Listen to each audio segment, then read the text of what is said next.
Okay, can you hear me, Karoline? I can hear you. Can you hear me? I hear you loud and clear. Sounds good. All right. This is where I hijack your podcast.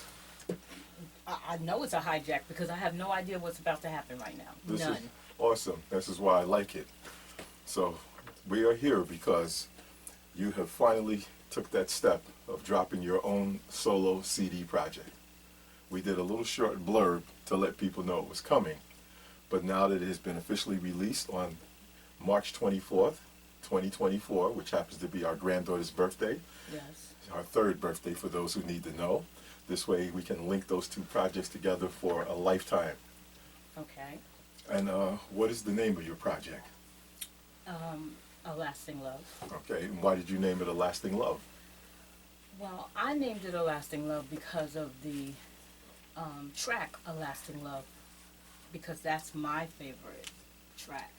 But when I was going through the songs that we chose to put on this CD, it made perfect sense. And I'll give you a list then so you can see That them. I know you may have them memorized, but Yeah, it made perfect sense that we would name it that because all of the songs kind of bring us to this place of discovery for me and what I had expectations for what a lasting love could be.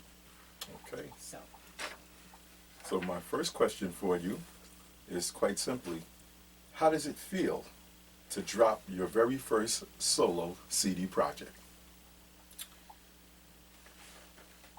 I don't actually know. Maybe because it was Naomi's birthday and I threw myself all into her. It's not that I'm not excited, but I just it hasn't sunk in yet, and I haven't really taken an exhale breath yet. So to be really honest with you, I haven't really sat down to really think about it at all. So I'll say this to you because this is what my interpretation of that statement is. It's the classic thing about being a woman where you put everything else ahead of yourself as opposed to doing for self as we men do.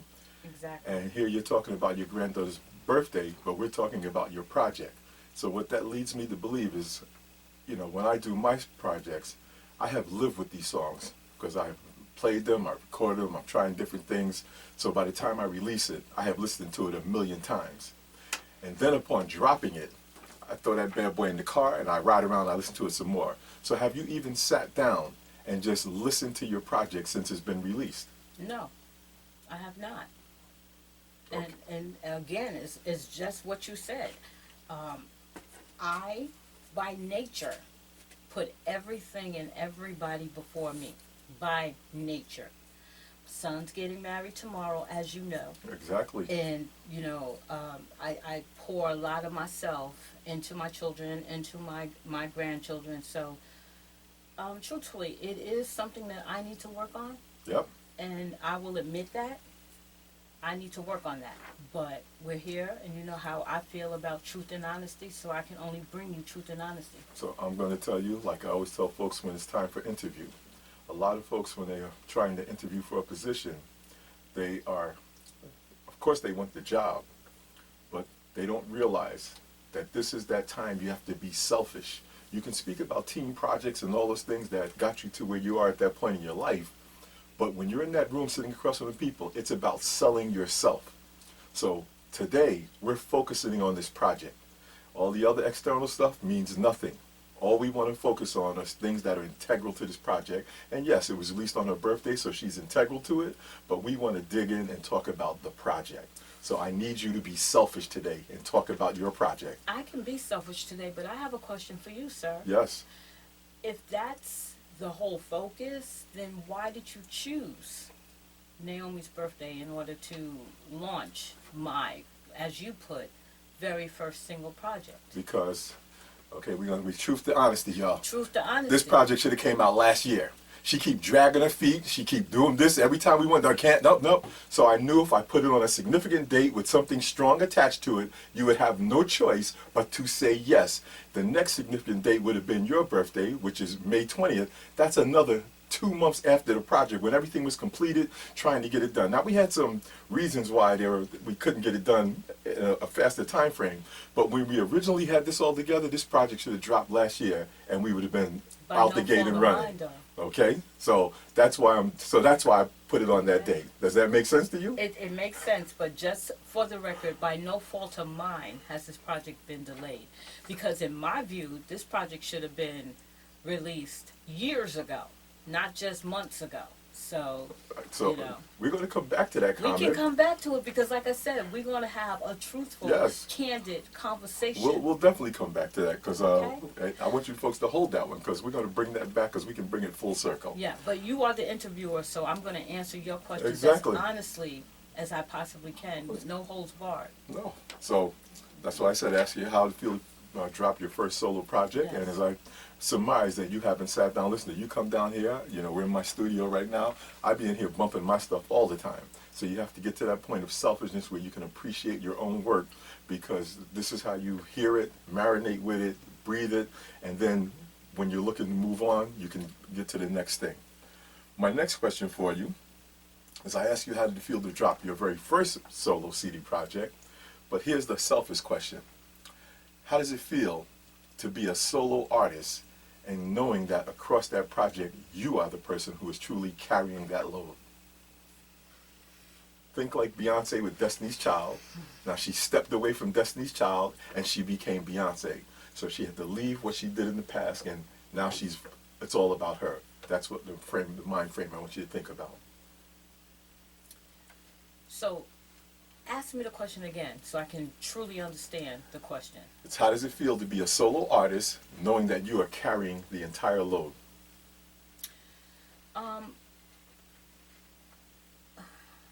Because I'm so used to being solo and carrying the entire load and on all of my projects, I guess I'm proud, first of all. I am proud that I finished this because and my listening audience does not know, but this was my legacy project. And what I mean by that, it was a project that I wanted to do to gather all the things that I've done and put it in one place to pass down to my children and my grandchildren. They are always first and foremost in my mind, and I know I have to work on the selfish part of it because I'm not a selfish person. No. But I am very proud of the work that I've done.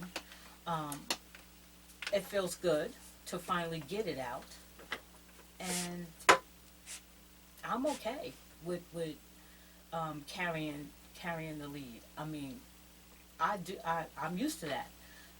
I write my books solo, and my nonprofit organization is run pretty much solo by me. So I'm used to being in a solo seat. So I'm gonna say it's comfortable.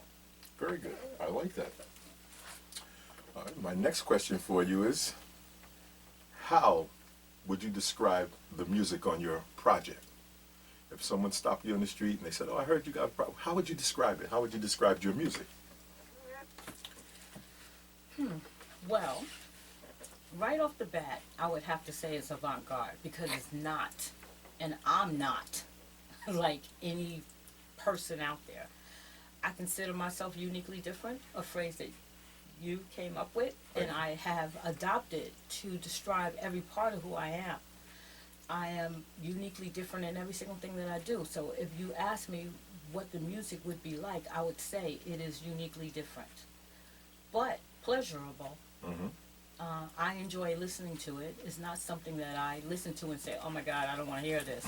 It is pleasurable to listen to, but it's not like anything out there. And if you are an individual who can appreciate the uniqueness of somebody else's work, then you would appreciate the music that I have put out. Okay, I think that's a fair answer because we definitely, we don't follow trends. We are No. aware of what's going on and what's happening out there, but it's that creative thing inside of us that allows us to do what we do Exactly. uniquely to ourselves. I've never been a trend follower. You know that about me. I've always been a shooting star out there all by myself doing my own thing, and I'm okay with that. Okay. And we touched on it a little bit earlier, but I'd like to just go a little bit deeper into it because you spoke about this being a legacy thing. But my question is, how did this project materialize? You know, you spoke about legacy, but there had to be some components of putting it together. So how did it actually come about that you were ready to drop an entire project? Well, this is something that has been boiling inside of me from the very beginning. And this is a project that's a long time in the making. Okay. And this is the part where you can identify me not being selfish. It was a project that I never really saw materializing, but always deep down inside of me wanted it to materialize. And I actually think that you were very instrumental in that, because when I saw that you were ready to put your projects out, it encouraged me a little bit and said, well, I love and have always supported you putting your projects out there. I've always my writing has always been something that I have published stuff that nobody knows about. Exactly. Because for me it was just getting my work out there, and you know, the whole if you build it they will come. Absolutely. And it was like, I'm gonna put it out there, and if it bites, it bites, and I know it's biting because of the royalty checks that I get on a quarterly basis, right? So I think this was a project that I always wanted to do, but I was encouraged by your projects that this was something that I literally could actually do for myself. Absolutely. And then once you started doing it, how did you enjoy going through that process of, you know, really, like now that you're seeing it's for real, like how did you enjoy going through the process? Well, if we're gonna keep it real and honest, sometimes it was fun and sometimes it was not, because I don't want to belittle anybody's work when it comes to how serious it is to do the work of putting together music. Right. It's hard. It's not easy. The songs were written a long time ago. I was singing them a long time ago. I had a long dry spell when I wasn't singing at all, and so my voice was not where it needed to be. So there were times when I would come down here, get behind the mic, and wasn't sure if I was going to be able to sing a single note because I didn't know if I was going to even have a voice. So it was difficult, while at the same time exuberating once I started. Oh, yeah. And once we started to really pull the project together and I saw, okay, this could really work for me, I started to get excited about that. Okay, I like that. Now we're going to kind of talk about the actual, like the meat and potatoes, your song creation process. What was your song creation process like? Because you've mentioned that you've written these songs a while ago. So how did you do it? What was the process? You know, did you have a title? Did you have a melody? Did you have, you had music all the way through? You were walking around singing. What was the creation? So, matter of fact, the name of the project is "A Lasting Love." So let's talk about that particular song. So you can walk us through that process of creation. How was that song created? A Lasting Love is, to me, my baby when it comes to the song writing. When I first started, I have written lots of songs before A Lasting Love. We would sit down and collaborate. You would give me some music and I'd throw some lyrics on it. And I always wrote poetry. We ain't gonna get into the poetry lyric fight right here. But I always wrote poetry, so I was always in a writing frame of mind. So whenever you would bring me music, I would say, hey, I'm gonna put these words on it. Or else sometimes I would bring, this is where the Lasting Love comes in. I would bring you lyrics and you would say, this is not a song. But in fact, I had the melody in my head, the chorus in my head. I was singing this in my head, but because I'm not a musician, it was difficult for me to take the music and the melody from my head and put it on paper. But one day you said to me, I don't understand what you're trying to do, so you're going to have to figure out the music yourself. And I said, how am I supposed to do that? And you gave me a crash course, and I don't even know what equipment you were using then. Yeah, back then I had I still have it. It's the SY77. Okay, that's right. For you audiophile hardcore people, it's a workstation. Back in the old days, if you sat at a piano, you could only play piano. If you sat at an organ, you could only play organ. So you needed other musicians to create a song. The SY77 gave you the ability to create all of that inside it. You could play organ, you could play strings, piano, you could play drums, you could play bass. So I taught her how to, lay it out put a little groove to it, pick the different songs, and record us, her ideas so she could put it together. Yes, and that's exactly what happened. One day he went to work and he said, go upstairs in the attic and just pluck. He said, talk about the attic. When I was in the attic. Go upstairs in the attic, flowers in the attic. I was upstairs in the attic. And, the kids were at school. I was home because I was recuperating from an accident, so I needed things to do. So I went upstairs and he said, pluck it out, and then I will flush it out. Flush it out. Mm-hmm. And when I got up there, and I started playing with the knobs and playing with the music, it wasn't just me plucking it out. I really started to hear all of the music, and I played with it a little bit until it caught my ear, until my ear caught it. And once my ear caught it, I was able to continue to play it. And you told me how to record it, so I would record it one piece at a time. Absolutely. Until I got the whole entire symphony, so to speak. So I wasn't just plucking it out. I was actually hearing the music in my head and finding the right notes, finding the right keys, and playing it until I had a full-fledged song. And then I let the song play, and I sang my lyrics on top of it and saw that it absolutely worked. So when I brought it to you, mm-hmm. It was a full song. It wasn't plucked out like I've done before. Mm-hmm. It was a full song. And you were impressed, and then I was feeling really good about myself because I'm like, Al Jones is impressed. So I'm a hardcore music guy. Yeah, so that's when I realized that I could do it, and I did a couple of songs. Mm-hmm. So, but "A Lasting Love" was the first full-fledged song that I created all by myself. We talking bass line, we talking melody, we talking music, and then the surrounding music. I remember loving the song from Love Boat. Seriously, if anybody know the Love Boat theme, and that's what came to my mind when it was so I was like, I love that. So I was trying to mimic that, and so I mimicked it a little bit so I can get that in there a little bit because I love that theme. So that's how I came to that part, and it was exciting. I was excited by that. And so, would you say that you sound like you tend to be lyric driven first, so you seem like you approach your, the bulk of your songs from a lyric perspective first as opposed to the music? Yes. I always approach everything I do with lyrics. I put the lyrics down and I sing the lyrics, and then as it becomes catchy in my head, then it becomes a song for me. Okay. And I love doing that. That is something I do even to this day. I mean, I do it now with Naomi as we're doing little silly songs. But to me, it was all about, what does the word say? What are you trying to say in this song? Okay. Because the words have to mean something. And then I wanted to put music around what I was trying to say. And I have that as one of my questions, so let me just go down a little bit further down my list, because the question I was going to ask you is, what do you value more, the lyrics or the music of a song? I value the lyrics more. And I value the music. I know.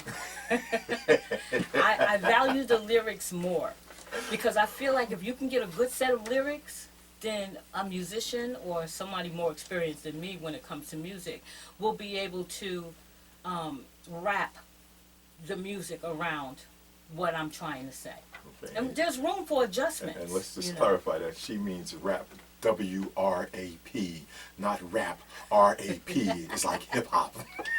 Yes, I do mean rap. And I know how difficult it is, because when I hand you an AJ lyrics and say, can you put some music to this? Because you don't know what's in my mind. 100%. I tell you that all the time. It's difficult for you. But the challenge is now for you to try to create some cohesive music around the lyrics that I've given you. So I've given you a challenge also. Yeah, and we have worked that way forever. A lot of times, me and Junior, we're so creative on the music side.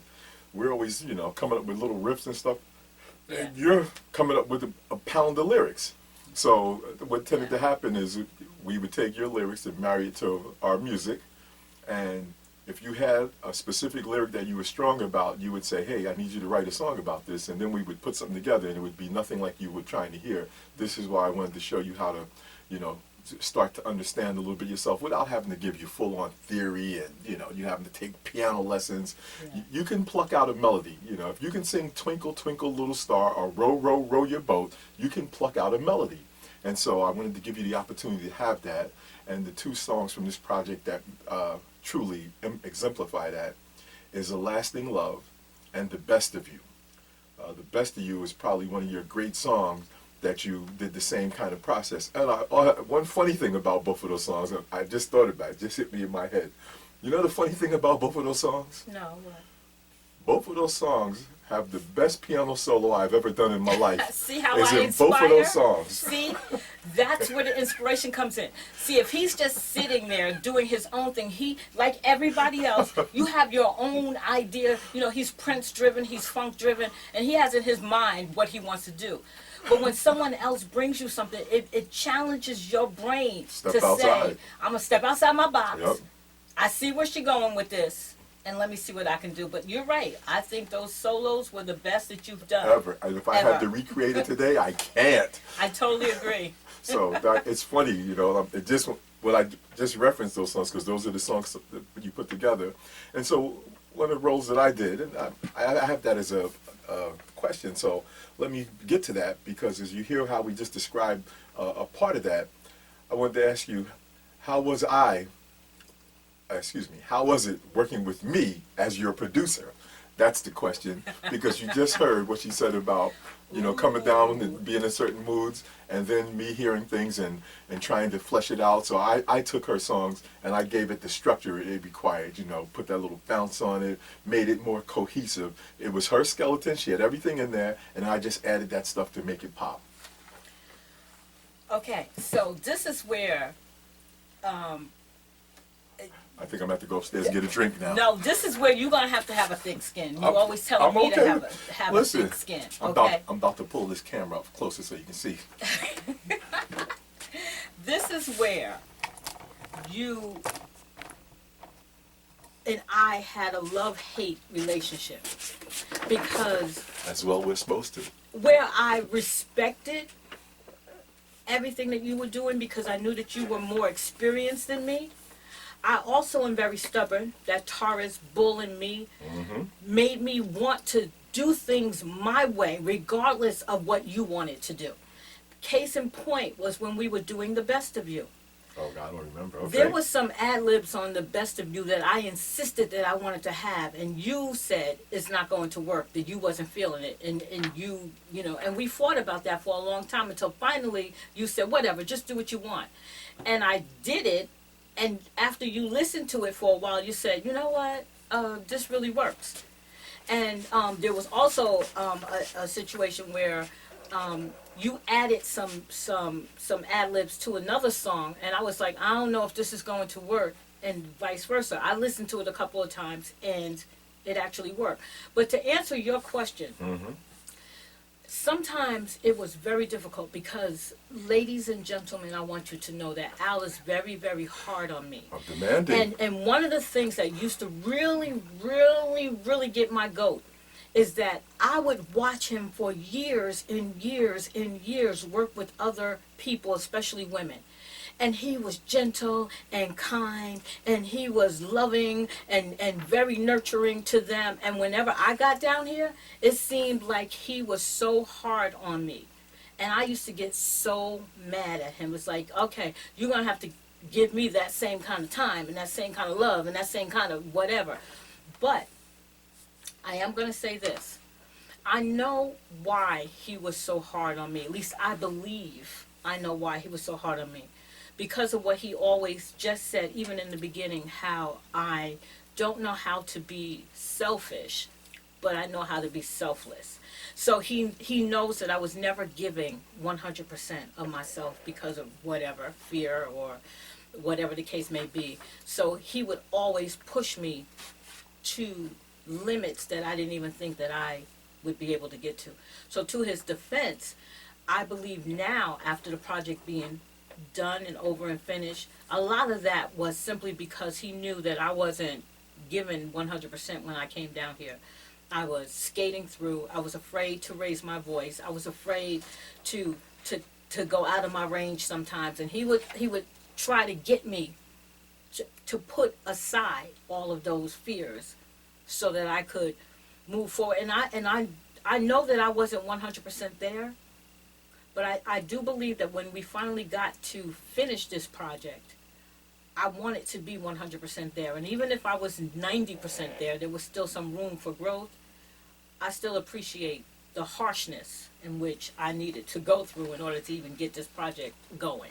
Yeah, man. And, you know, I'm a firm believer, you know, we all want to stay in our comfort zone because that's why it's called the comfort zone. That's the place in which we operate in a space of comfort. Yes. But the greatest projects that you enjoy are when artists went outside themselves and did that which you truly didn't expect, you know, coming from them. And sometimes they didn't even know. Sometimes it was what happened in the world. A situation happened in the world, and it forced them to go left to doing something different. And yes, I am a perfectionist type. I'm not truly a type A person, but I am a OCD obsessive type. And I want to make sure that, you know, you're going to give the best that you can. If you come down here and you halfway joke and it don't work for me, you got to come in here. I need you to do it. If I got to get you to do it 4 or 5 times, you have to do it. If you think I'm joking, you should see me with the band. Okay, the band, when I got them early, you know, I understood that they weren't seasoned, so it took a little time to get them up to speed.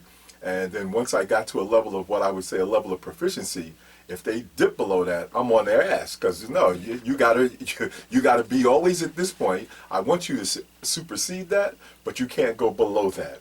And so that's kind of my mindset. So can I be difficult, demanding? Yes. And the other thing is because I'm always in here working in the studio, you know, I kind of know my way around and what I'm doing and what I'm looking for and how to get there. And if it's things I don't know, I'm trying to research, I'm trying to grow, and I'm going to put that same pressure on anyone I'm working with.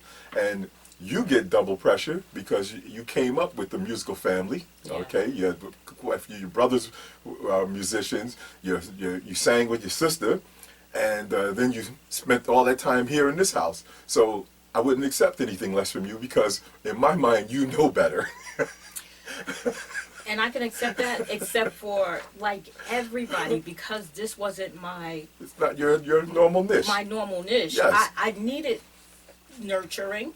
I needed some softening. Let's do this again. Let's try. Can you do it this way? Can you do? And I didn't have a coach like that, so I had to figure these things out for myself. I had to figure if I was in the right voice. I needed to make sure that my voice wasn't going to crack if I tried to go a little bit higher. You know what I'm saying? So I was afraid to go outside the box. But I will say this: the last one of our last sessions to get to A Lasting Love, I remember I was ready. Because when he told me we were going to record, I was singing all day. I was singing all day. At work, I was singing in my head. I was singing all day. And we came down here, and we did it, and we dropped it in one take, and you were like, you're looking at me, you're like, that was easy. I'm like, yeah, I know you, okay? So you wasn't catching me this time. I had to really, I was practicing, because I knew if I came down here cold and ready to, you was like, no. I had to make sure we were able to do this in 1 or 2 takes, or else I'm gonna get the wrath of Khan. So Yeah, man. I really pushed myself and worked, and I sang in the car. I was singing the songs in my head. I was singing the songs at work. I need to make sure when I came down here to do the actual recording that I was gonna be ready to do that. So I handed you a sheet, yes. and I want you to read the titles of the songs for everyone. Okay. A Lasting Love. What You Gonna Do, Boy. Girls' Night Out. A Lasting Love. Oh, that's wrong. Okay, why do we have A Lasting Love? Okay, I'm going to keep going. The Best of You. Do You Know Who You Love? I Want to Show You. And then A Lasting Love, the club dub. So Okay, I'm missing a song. I feel like you're missing a song too, but I don't know what it is. Yes, I'm missing a song. I will tell you exactly what it is. This is what happens when you do live, ladies and gentlemen. Maybe it's I Don't Want Your Love. That's what it is. That's the first song is I Don't Want Your Love. I Don't Want Your Love. That's what's missing. I put A Lasting Love because I'm thinking it was the title. Yeah, I Don't Want Your Love. Okay. Yeah. So, you told me something that I didn't see. I said to you,